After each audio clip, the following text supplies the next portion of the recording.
नमस्कार, मैं एस.वी. भारद्वाज आपका पुनः स्वागत करता हूं। कल 16 जुलाई है और सूर्य नारायण अपने मित्र चंद्रदेव के घर पधारने जा रहे हैं। सावन की बधाई जैसे लेकर जाएंगे, क्योंकि चंद्रदेव सूर्य के घनिष्ठ मित्र हैं। आपकी राशि, आपके लगन के लिए इसका क्या फल मिलने वाला है, क्या प्रभाव पड़ेगा, इसके ऊपर चर्चा करने जा रहे हैं। दोस्तों, सूर्य 11वें भाव में बुध के साथ रहेंगे। जैसा कि आप देख रहे हैं, कर्क राशि आपके 11वें भाव में पड़ती है। 11वां भाव एकादश भाव, लाभ का भाव है, इच्छाओं का भाव है। आपकी इच्छाओं की पूर्ति 11वें भाव से हुआ करती है। अगर आपकी कुंडली में 11वें भाव में ग्रह बैठे हैं तो आपकी इच्छाएं निश्चित तौर से पूर्ण हुआ करती हैं। यहाँ पर बुध आदित्य राजयोग भी बनेगा और बुध तो आपके राशि के मालिक हैं, कर्म भाव के मालिक हैं, आपकी प्रतिष्ठा के मालिक हैं। सूर्य के साथ बहुत उत्तम राजयोग हो जाता है। हालांकि बुध चंद्रमा के घर में है, परंतु सूर्य अपने मित्र चंद्र के घर में प्रवेश कल से कर जाएंगे और पूरा एक महीना आपके लिए सुखद स्थितियां कैसे बनेंगी, किन कारणों से ये गोचर आपके लिए बहुत सुखद रहने वाला है, इसके ऊपर टिप्पणी करने जा रहे हैं। हाँ, कहाँ से आपको सावधान रहना है, क्या नहीं करना, इसके ऊपर भी हम विस्तार से बात करेंगे अंत में। सूर्य दोस्तों शासन सत्ता के कारक हैं, आत्मा के कारक हैं। 11वें भाव में कोई भी ग्रह बैठा हो बली हो जाता है, स्ट्रोंग हो जाता है। यह सूत्र है 3, 6, 11 भावों में खासकर 3, 6, 11 भावों में, जिन्हें हम उपचय स्थान कहते हैं। यहाँ पर क्रूर ग्रह तो बहुत अच्छा फल देते हैं। सूर्य भी क्रूर ग्रहों में शुमार होते हैं, जैसे शनि, राहु, केतु, मंगल और सूर्य, ये 5 क्रूर ग्रह माने जाते हैं। सूर्य का 11वें भाव में प्रवेश बहुत अच्छा होता है। 11वां भाव लाभ का भाव है, तो सूर्य के कारण आपको लाभ होगा। कौन से क्षेत्रों से, इसके ऊपर टिप्पणी करते हैं। पहले बता दें सूर्य किन बातों के कारक होते हैं, सिग्निफिकेटर किन बातों के होते हैं। आत्मा के, जैसे कि बताया, कारक होते हैं। आपकी काया में जो हृदय, जो दिल धड़कता है दोस्तों, उसके भी कारक होते हैं सूर्य। सूर्य आपको प्रकाश देते हैं, आपको जीवन देते हैं, प्राण वायु के कारक हैं, शासन सत्ता के कारक हैं। जो लोग राजनीति से जुड़े हुए हैं उनके भी कारक हैं और आपके पिता के भी कारक हैं। जिन जातकों का सूर्य अच्छा होता है उन्हें शासन सत्ता से तो फायदा होता ही होता है, पिता पक्ष से भी लाभ होता है। पिता उनके अच्छे स्टेटस वाले हुआ करते हैं। तो सूर्य आपकी आत्मा के कारक है, आपको आत्मिक बल देंगे। 11वें भाव में स्ट्रोंग है, आपकी विल पावर अच्छी होगी, जिसके चलते आप में लीडरशिप क्वालिटीज निखर कर आएंगी। आप अच्छे लीडर साबित होंगे, अच्छे वक्ता प्रवक्ता साबित होंगे। वो इसलिए क्योंकि बुध के साथ हैं, बुध वाणी के कारक हैं। बुध का प्रभाव भी सूर्य के ऊपर तो रहेगा। बुध व्यापार के कारक हैं, वाणी के कारक हैं और बुद्धि के कारक हैं। बुध आदित्य राजयोग का मतलब आप का बौद्धिक बल इस अवधि में बढ़ेगा। अपनी कुशाग्र बुद्धि के कारण आपके निर्णय उत्तम होंगे। समाज में आप प्रतिष्ठा पाने के हकदार होंगे।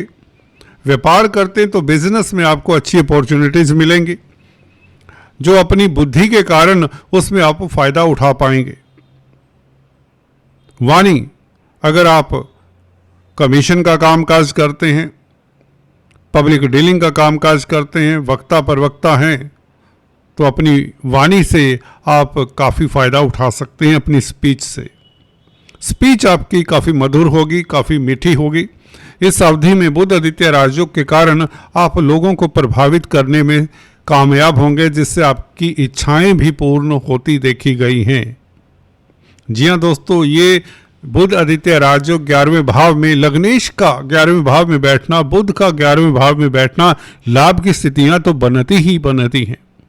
वैसे भी बुध आपके कर्म भाव का मालिक है और सूर्य के साथ बैठे, मित्र के साथ बैठे तो कैरियर में मनवांछित सफलता आपको मिल सकती है। इधर शुक्र जो कि अभी फिलहाल भाग्यस्थान में बैठा है, भाग्यस्थान का मालिक है, आपको भाग्यशाली तो शुक्र बना ही रहा है। कोई भी ग्रह अपनी राशि में हो, शुक्र वृषभ राशि के मालिक है, नवम स्थान में है और द्वितीय भाव के मालिक है जो कि परिवार और कुटुंब का, साथ में धन का भाव है। तो शुक्र के कारण धन आने के योग बने हुए हैं, भाग्यशाली हैं। विदेशों से आपको लाभ होता है, एक्सपोर्ट इंपोर्ट के कार्यों से लाभ होता है और खासकर cosmetics, readymade garments, jewellery, diamonds, textiles इत्यादि के बिजनेस से, कला के क्षेत्र से, ग्लैमर की फील्ड से भी लाभ होता है। स्त्री वर्ग से खास आपको स्नेह और लाभ होता है। आपका दाम्पत्य जीवन सुखद रहता है। शुक्र के कारण स्थितियां आपके लिए बेहतर चली आ रही हैं। सूर्य और बुध का योग, उसमें कहते हैं ना कैटलिस्ट का कार्य करेगा। 11वें भाव में ये दोनों ग्रह निश्चित तौर से आपको कई तरह के सुख देंगे, लाभ देंगे। और क्या क्या दे सकते हैं, चर्चा को आगे बढ़ाने से पहले आपसे निवेदन, अगर आप पहली बार हमारे चैनल पर आएँ तो सब्सक्राइब करने के पश्चात बेल आइकन दबा दें, यही आपसे एक गुजारिश है। सूर्य 12वें भाव के भी मालिक हैं। 12वां भाव विदेशों का मुख्यतः माना गया। यहाँ पर मंगल केतु का योग है। देखिए, मंगल और केतु दोनों हालांकि मित्र हैं। केतु को कुजवत केतु कहते हैं। कहीं ना कहीं राहु और केतु ऐसे ग्रह हैं जो छल जाते हैं। किसी भी ग्रह के साथ बैठे तो उसको छलने से ये बाज नहीं आते, याद रखिए। परंतु ये ग्रह जब सुखद स्थिति में होते, राहु केतु, तो बहुत अच्छा फल देते हैं, ऊंचाइयां देते हैं। यहाँ पर मित्र क्षेत्री तो नहीं है केतु, परंतु मंगल मित्र क्षेत्री हैं 12वें भाव में। 12वें भाव का मालिक सूर्य अब 11वें भाव में आ जाता है। देखिए, अगर हम J.N. भसीन जो कि बहुत विख्यात एस्ट्रोलॉजर हैं, उनकी बात को माने, वो कहते 12वें भाव का मालिक अपनी राशि से पीछे बैठे, 12वें में बैठे, जैसे कि सूर्य 12वें भाव का मालिक होकर पीछे बैठा है, कर्क राशि में 12वें में बैठा है, तो ये विपरीत राजयोग की स्थिति भी पैदा करता है। तो उन जातकों के लिए ये सूर्य बहुत अच्छे हैं जिन्होंने अभी तक काफ़ी स्ट्रगल किए पिछले कुछ महीनों में। पिछले 4-6 महीनों में एटलीस्ट अगर आप कोई कार्य करना चाह रहे थे, अगर आप किसी काम को लेकर परेशान थे, हो सकता है नौकरी में कोई परेशानी हो सकता है व्यापार में किसी तरह की दिक्कत हो, कोई आपका कार्य अगर सिरे नहीं चढ़ रहा था, तो ये सूर्य विपरीत राजयोग जैसी स्थिति बनाता है। क्योंकि लग्नेश के साथ है, मित्र के साथ है, तो 11वें भाव से क्या मिलेगा, आपकी कोई मनोकामना पूर्ण करने का योग सूर्य भी बनाता है, इधर शुक्र भी बना रहा है। शुक्र वैसे ही 4-6 रोज पश्चात 26 जुलाई से बल्कि गुरु के साथ आ जाएंगे। गुरु और शुक्र 10th भाव में, ये बहुत सुखद स्थिति है। ये प्रतिष्ठा का, मान सम्मान का, तरक्की का बहुत बड़ा राजयोग बनेगा गुरु और शुक्र। इसके ऊपर नेक्स्ट वीडियो में चर्चा करेंगे। जिन जातकों का गुरु और शुक्र केंद्र में होता है वह राजा होते हैं दोस्तों। ये शुक्र और गुरु की युति 26 जुलाई से आपको राजा बनाने वाली है। तो एक महीना सूर्य 16 जुलाई से 16 अगस्त तक पूरा एक महीना है आपके पास, जहाँ पर सूर्य निश्चित तौर से विदेशों से आपको लाभ दे, मेडिकल फील्ड से आपको लाभ हो, सोशल वर्क करते हैं तो भी आपकी प्रतिष्ठा बढ़े, समाज में आपका रुतबा बढ़े, आपका कद बढ़ेगा, लोग आपकी प्रशंसा करेंगे, आपके आधे अधूरे कार्य संपन्न होंगे, शत्रु हंता रहेंगे। जी हाँ दोस्तों, 11वें भाव में क्रूर ग्रह बैठे हों तो आप शत्रु हंता भी होते हैं। वो कैसे? क्योंकि 11वां भाव 6ठे भाव से छठा पड़ता है।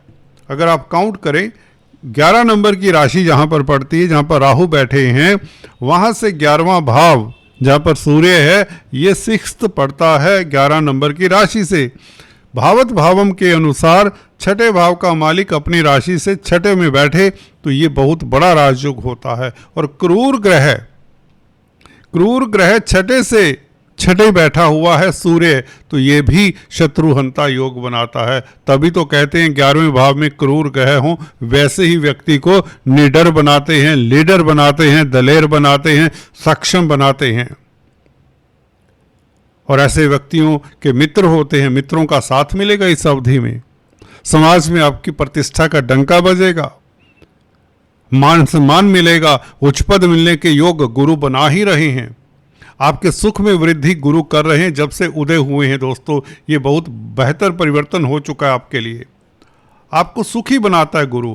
आपको स्वास्थ्य प्रदान राहु कर रहा है। राहु तो कोर्ट कचहरी में भी फतेह का योग बना रहा है, स्टैंप लगाता है। पूरा 1 साल और कुछ महीने, अगले साल दिसंबर 2026 तक राहु ने आपको हारने नहीं देना। याद रहे, राहु किसी तरह से आपको हारने नहीं देगा। आप दुश्मन को शिकस्त देकर रहेंगे। कोर्ट कचहरी में फतेह, इसकी चिंता मत करें। अगर आपका किसी तरह का कोर्ट कचहरी में मसला है तो you are going to be win win situation में राहु आपको रखता है। और सूर्य भी इसी तरह की स्थिति में आ रहा है। जो सरकारी तंत्र से किसी तरह की प्रॉब्लम है उससे आपको निजात मिलती है। 11वें भाव में मित्र क्षेत्री है, कर्क राशि में। कर्क राशि चंद्रमा की राशि है, तो सूर्य मित्र के भाव में, मित्र के साथ बुध मित्र है, और आपका तो लगन का मालिक भी है, राशि का मालिक भी है बुध। तो ये बहुत अच्छी स्थिति है। शत्रुहंता और निश्चित तौर से निर्भीक रहेंगे। ये क्वालिटीज रेयर होती हैं और इस अवधि में आप में जो दबी रहती हैं ये क्वालिटीज, वे निखर कर आएंगी। आप जैसा दलेर व्यक्ति इस अवधि में कोई होगा भी नहीं। जी हाँ दोस्तों, 100 बात की एक बात, आप दलेर रहेंगे, निशंक रहेंगे, निडर रहेंगे, और आपकी कामयाबी आपके कदम चूमेगी, ये बात निश्चित है। अगर हम बुध की बात करें, बुध को देखें, बुध व्यापार के कारक है, कमीशन के कारक हैं, कंप्यूटर IT लाइन के कारक हैं, पेट्स के कारक हैं।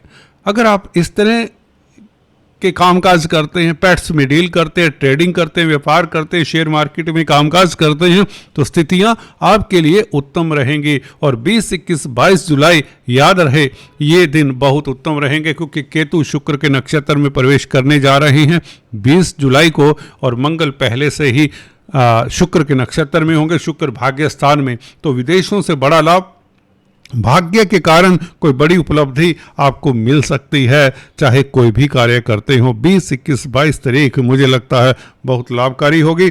यहाँ पर हम चर्चा कर चुके हैं 20, 21, 22 तारीख की, उसका लिंक नीचे दिए देता हूँ। अगर आपने वह वीडियो नहीं देखा तो ज़रूर देखिए।